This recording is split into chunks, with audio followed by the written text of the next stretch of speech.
Aquaman channel में आपका स्वागत है।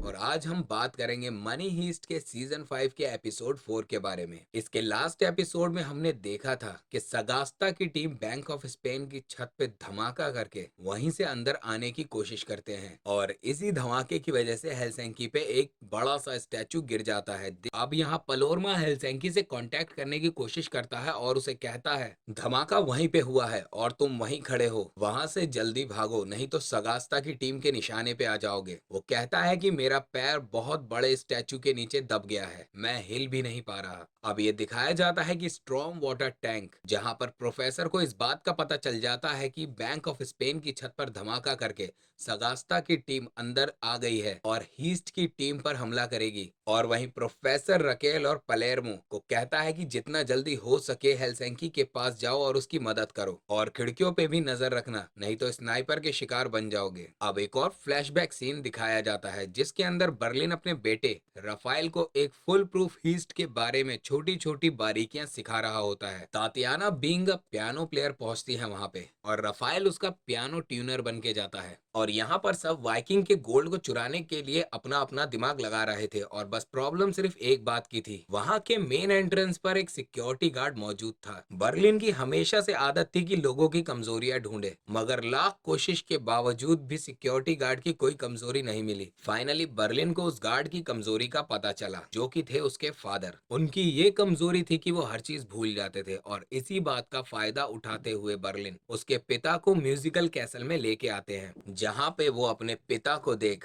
वो बॉडीगार्ड उनके पीछे पीछे उन्हें ढूंढने के लिए चला जाता है। और जैसे ही वहां से गार्ड हटते हैं तो मौका पाके बर्लिन और रफाइल उस गेट से अंदर जाके वाइकिंग के गोल्ड के पास जाने की कोशिश करते हैं। रफाइल अपने हैकिंग स्किल के साथ एक छोटे से डिवाइस की मदद से म्यूजियम के इंटरनल सिक्योरिटी सिस्टम को हैक कर लेता है और वहां की राउंडेबल वॉल्स को घुमा देता है। और इसके बाद उनके सामने आता है वाइकिंग का बहुत ही पुराना गोल्ड, जिसके बाद ये दोनों ही अपनी फुल प्रूफ प्लानिंग के साथ में ब्रास रेप्लिका को उसके साथ चेंज करके और उसको बड़ी चालाकी से साथ में बाहर ले आते हैं। इस पूरी चोरी को कंप्लीट होने के बाद रफाइल को ये लगता है कि उसने काफी खास काम किया है, ऐसा काम उसने पास्ट में कभी नहीं किया था और वो ये करके खुश था। बर्लिन उसे ब्रीफ केस को खिड़की के बाहर पानी में फेंक देता है तो रफाइल अपने पिता बर्लिन से ये कहता है कि ये आपने क्यों किया। बर्लिन उसे कहता है कि ये मत भूल जाना कि तुम चोर होने के साथ साथ एक अच्छे इंसान भी हो और इस इंसानियत को तुम्हें यूं ही गंवाना नहीं है। और थोड़ी ही देर बाद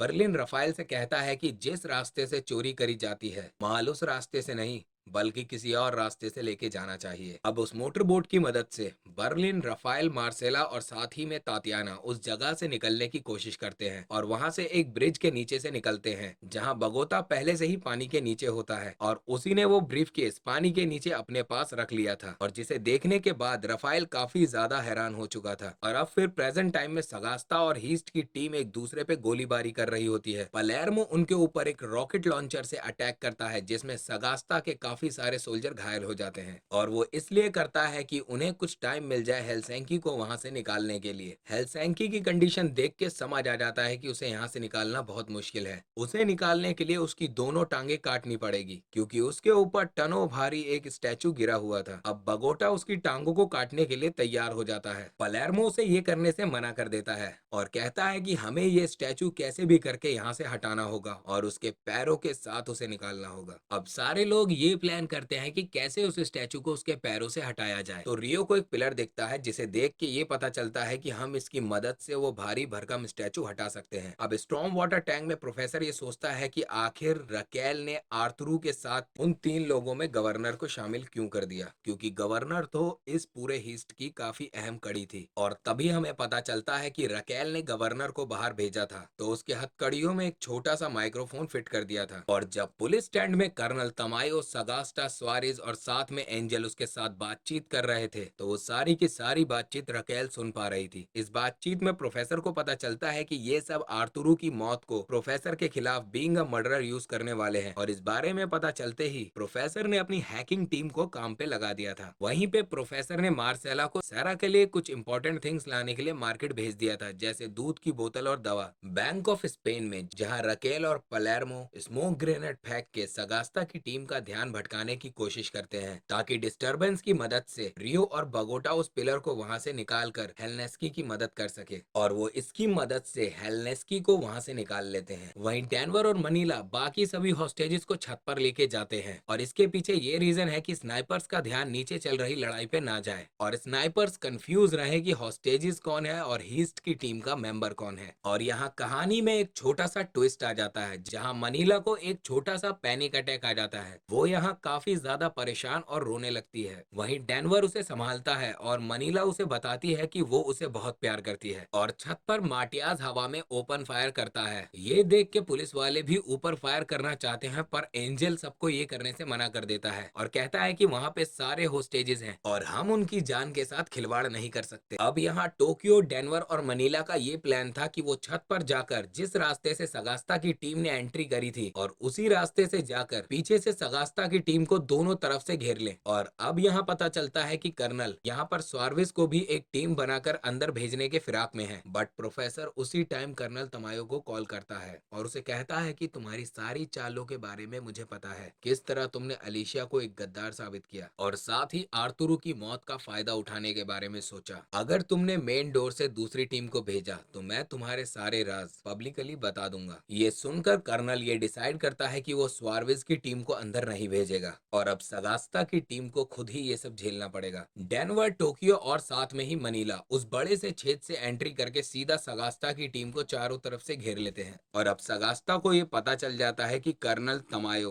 दूसरी टीम नहीं भेजेगा उनको बचाने के लिए। यही सगास्ता गांदिया से मिल जाने के बाद में उन लोगों को पूरे बैंक ऑफ स्पेन का ऐसा सीक्रेट पता चल चुका होता है जिसके बारे में प्रोफेसर को भी नहीं पता होता, जो कि था बैंक ऑफ स्पेन का ओल्ड म्यूजियम। वहां का एक सीक्रेट लॉकिंग सिस्टम जो गांदिया के फिंगरप्रिंट से कंट्रोल किया जा सकता था। जिसके बाद सगास्ता ने हाइस्ट की पूरी टीम को उस म्यूजियम में बंद करने की प्लानिंग शुरू कर दी थी। और अब इसी लड़ाई के बीच मोनिका को आर्तुरो के डेड बॉडी के विजन्स आने लगते हैं और मोनिका उसे देखकर बार बार घबरा रही होती है। और यहीं एक और फ्लैशबैक सीन दिखाया जाता है जहाँ पे टोक्यो और नायरोबी अपने मर जाने के बाद की जिंदगी डिस्कस कर रहे होते हैं। जहाँ पे नायरोबी टोक्यो से कहती है मर जाने के बाद लाइफ का कोई भी इम्पोर्टेंस नहीं रहता, जहाँ से हम एक अलग ही दुनिया में होते हैं, लोग बस अपने मानसिक तौर पर याद करते हैं। अब दोबारा प्रेजेंट टाइम में सगास्ता की टीम अपने पास पड़े ग्रेनेड की मदद से उस म्यूजियम के अंदर ले जाने में कामयाब हो जाती है, जिसके बाद मौका पाके गांदिया अपने फिंगरप्रिंट्स की मदद से पूरी तरह उस म्यूजियम की दीवारों को बंद कर देता है। और अब हाइस्ट की टीम दो पार्ट में डिवाइड हो गई थी, एक म्यूजियम में कैद थी और दूसरी बाहर सगास्ता से फाइट कर रही थी। वहीं पर प्रोफेसर के कोऑर्डिनेट्स के थ्रू टोक्यो बाकी सभी को लेके किचन में पहुंच जाती है, जहां पर दूसरी तरफ गांदिया अपनी टीम को लीड करते हुए सगास्ता के साथ पूरी टीम को लेकर किचन के सामने खड़ा हो जाता है, जिसके पास एक ग्रेनेड लॉन्चर भी होता है। और इसी के साथ एपिसोड 4 यहीं पूरा होता है। लाइक, सब्सक्राइब और शेयर करना ना भूलें